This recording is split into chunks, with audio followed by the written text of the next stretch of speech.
సత్యం news కి స్వాగతం. ప్రేక్షకులకు నమస్కారం. అయితే మన పల్నాడులో ఉన్నటువంటి ప్రత్యేకత సంఘటనల దృష్ట్యా 1వ తారీఖు సాయంకాలం నుంచి నిన్నటి వరకు పకడ్బందీగా అమలుపరిచాము. మీకు తెలిసిన విషయం. జనం పర్టికులర్గా ఈ వ్యవసాయానికి సంబంధించిన రైతులు, రైతాంగం ఇతర ప్రాంతాల నుంచి కూడా వర్షాలు పడుతున్నాయి, సీజన్ స్టార్ట్ అవుతుంది, మాకు సీడ్స్ మరి ఫెర్టిలైజర్స్ అవి కావాలని చెప్పి రకరకాల ఒత్తిడి చేస్తున్నారు. అదేవిధంగా కూరగాయలు ఇవి కూడా అవుతున్నాయి కాబట్టి పరిస్థితులు కొంచెం అనుకూలంగాను మంచిగా ఉన్నాయి కాబట్టి మెల్లిమెల్లిగా ఉన్నతాధికారుల ఆదేశాల మేరకు రిలీజ్ చేస్తాం. ఫస్ట్ అయితే లిటరల్గా అయితే మనం పట్టుకుంటే కఠినంగా ఏదైనా జరుగుతుంటే మాత్రం ఆ దాని మీద స్పెషల్ బ్రాంచ్ ద్వారా సమాచారాన్ని సేకరించి మేము యాక్ట్ చేస్తాం. మన పల్నాడు ప్రాంతం అనేది గత కొన్ని సంవత్సరాలుగా అధ్యక్షులు కార్పొరేట్ అటువంటి ప్రాంతంలో అధికారంలో ఉన్న పార్టీ, అపోజిషన్ ఉన్న పార్టీ వాళ్ళ మధ్య కక్షల కార్పొరేట్ దృష్టిలో పెట్టాలి. ఒక పార్టీ అధికారంలో అప్పటి వరకు అధికారం నుండి పార్టీ సానుభూతి పార్టీ ఇల్లు వాకిలు ఇది చాలా మన పల్నాడు ప్రాంతంలో చాలా పల్లెల్లో ఆనవాయితీగా జరుగుతున్నటువంటి ఈ క్రమంలోనే మన జంగమేశ్వరపురం, దుర్గి మండలం జంగమేశ్వరపాడు గ్రామానికి సంబంధించినటువంటి గ్రామంలో సుమారు 760 ఓట్లు దాక్కున్నాయి. అందులో 80% అంతా కూడా ఒక కమ్యూనిటీ సంబంధించిన ఆ కమ్యూనిటీలోని వారిదే 2 గ్రూపులుగా విడిపోయి 2 పార్టీలకి, 2 ప్రాంతీయ పార్టీ ప్రదేశానికి వైఎస్ఆర్సీపీ పార్టీకి కూడా దుమ్మకాస్తూ ఉన్నారు. అయితే 2019 సంవత్సరంలో వైఎస్ఆర్ పార్టీ అధికారంలో రావడం వల్ల ఆ తెలుగుదేశం పార్టీకి సానుభూతి పార్టీగా ఉండి సపోర్ట్ చేసిన వాళ్ళందరూ కూడా వారి మధ్య ఉన్న తగాదాలను పరిష్కరించుకొని గెలిచిన పార్టీలో ఉన్నవారు ఆ ఓడిన పార్టీ వారి మీద గొడవలను చేస్తారని, దౌర్జన్యం చేస్తారని చెప్పేసి అట్లా తెలుగుదేశం పార్టీ ఊరు వదిలిపెట్టి పారిపోయి ఈ మాచర్ల చుట్టుపక్కల ప్రాంతాల్లో వేరే వేరే చోట్ల ఉండడం జరుగుతుంది. ఈ క్రమంలో నేను జరిగినటువంటి కౌంటింగ్ సందర్భంగా తెలుగుదేశం పార్టీ అధికారంలోకి రావడం గమనించి ఎవరైతే ఊరొదులు పెట్టి బయట ఉన్నారో దాదాపు సుమారు 70 ఫ్యామిలీ వరకు, అందులో కొంతమంది సుమారు 25 మంది దాకా నిన్న ఉదయం ఈ గ్రామం వచ్చేసి వాళ్ళ ఇల్లు వాకిళ్ళు చూసుకొని అవసరమైతే రిక్వెస్ట్ చేసుకున్నాం ఉద్దేశం మీద నిన్న రావడం జరిగింది. సుమారు 1 గంట ప్రాంతంలో వాళ్ళ ఇల్లు అన్నీ చూసుకుంటూనే పక్కన ఉన్నటువంటి ఇళ్లలో అంటే ఏముంది, మన ఎలక్షన్ కౌంటింగ్లో అనూహ్యంగా వైఎస్ఆర్సీపీ పార్టీ ఓడిపోవడం, అదేవిధంగా మన 13, 14 పోయిన నెల 13, 14, 15 తారీఖుల్లో కారంపూడి మాచర్ల జరిగిన సంఘటన మూలంగా కొంతమంది ఇక్కడ ఉన్నటువంటి వైఎస్ఆర్సీపీ కార్యకర్తలు, సానుభూతి పరులు ఆ కేసులో ముద్దాయిలు ఉండటం వల్ల పోలీసు వాళ్ళు అరెస్ట్ చేస్తారన్న దీంతో ఇక్కడ ఉన్నటువంటి ఇల్లు వాకిలు కూడా వదిలిపెట్టి వెళ్ళిపోయారు.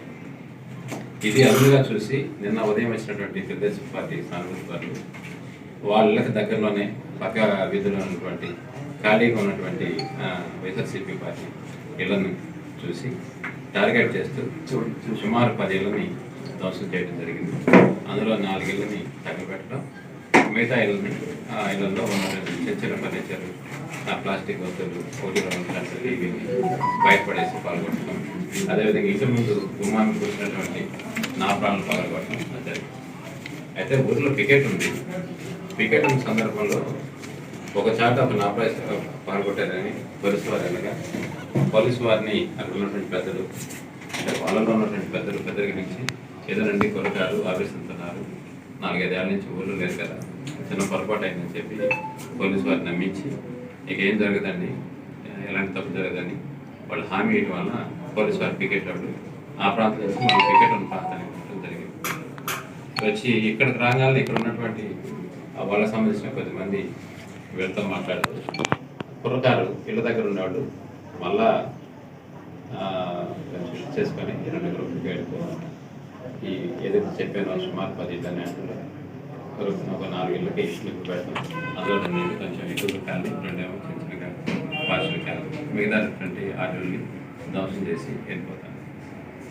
ఇది జరుగుతూ ఉంది. దీన్ని దృష్టిలో పెట్టుకొని ఇమీడియట్గా ఇన్ఫర్మేషన్ రాగానే మా SSP sir, Hanumanth sir, Ramakrishna sir, DSP గారు అంటే గత 20 రోజుల నుంచి ఈ ప్రాంతంలో ఎలక్షన్ అయిపోయినప్పటి నుంచి ఈ ప్రాంతానికి మా దుర్గి కారంపూడి మండలానికి సార్ ఇన్ఛార్జి గారు, డిఎస్పీ గారు, దుర్గి మండలానికి ఇన్ఛార్జి గారు, తర్వాత ఎస్ఐ గారు, శ్రీ శ్రీనివాసరావు గారు ఈ గ్రామానికి రావడం, అక్కడ పరిస్థితి సమీక్షించి తర్వాత ఎవరైతే బాధ్యులు ఉన్నారో వాళ్ళందరూ కూడా అదుపులో తీసుకోవడం జరిగింది.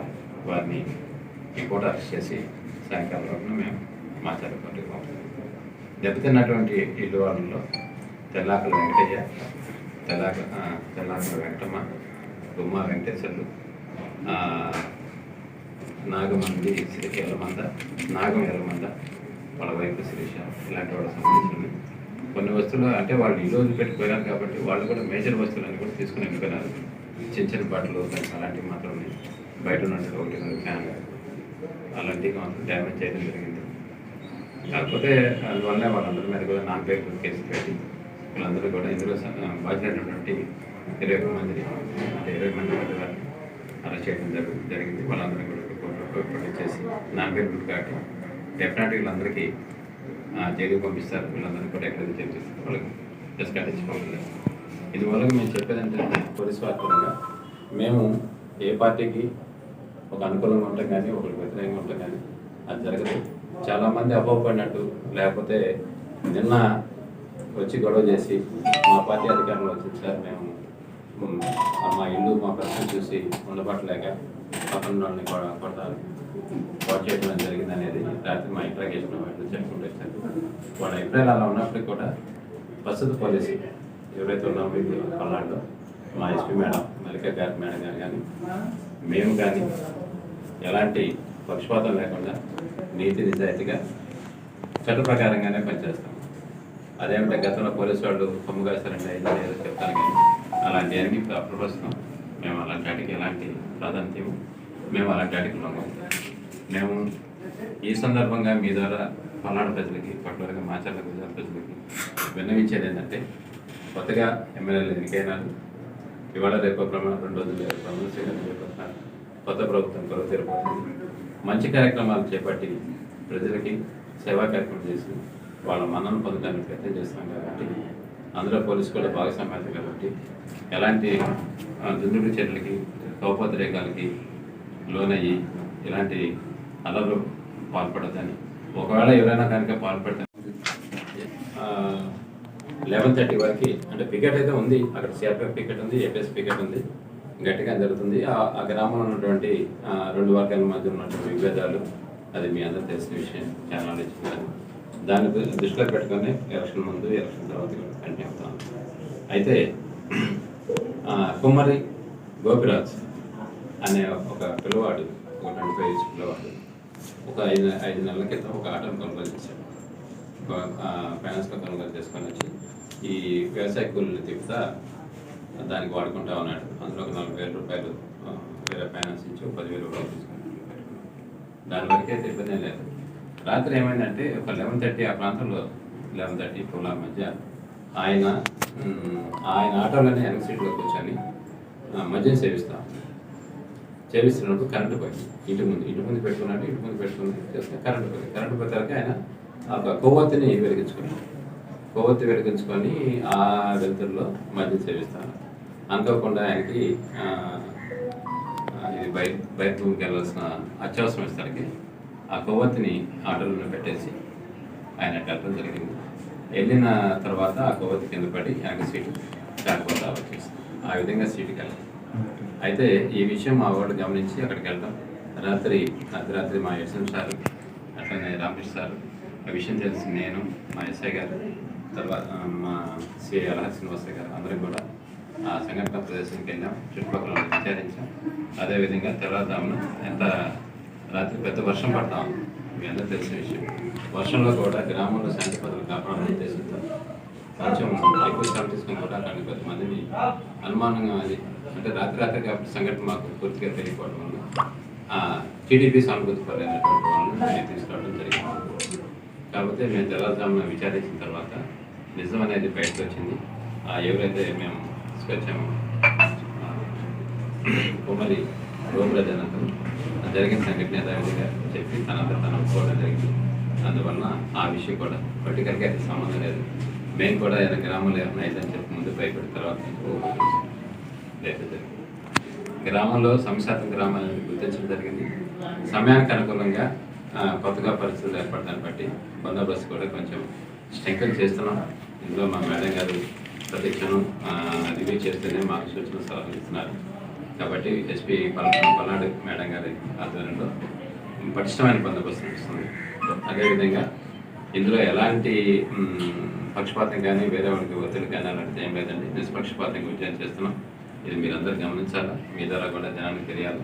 తెలిసింది ఇప్పటికే గ్రామాల్లో తెలిసి ఏం జరుగుతుందనేది. అందువల్ల గతంలో ఏదో పోలీస్ చేసిందంటే ఒక అనుకూలంగా అంటారు, అదైతే మాకు తెలియదు. మేము అలాంటి వాటిని పట్టించుకోవట్లేదు. ఇప్పుడైతే మేము నిష్పక్షపాతంగా నిజాయితీగా విజయం చేస్తున్నాం. మమ్మల్ని నమ్మండి. పోలీస్కి ఏదైనా పోలీస్ పరంగా అందించే సర్వీస్ కావాలంటే ఇక్కడ తీసుకోవచ్చు.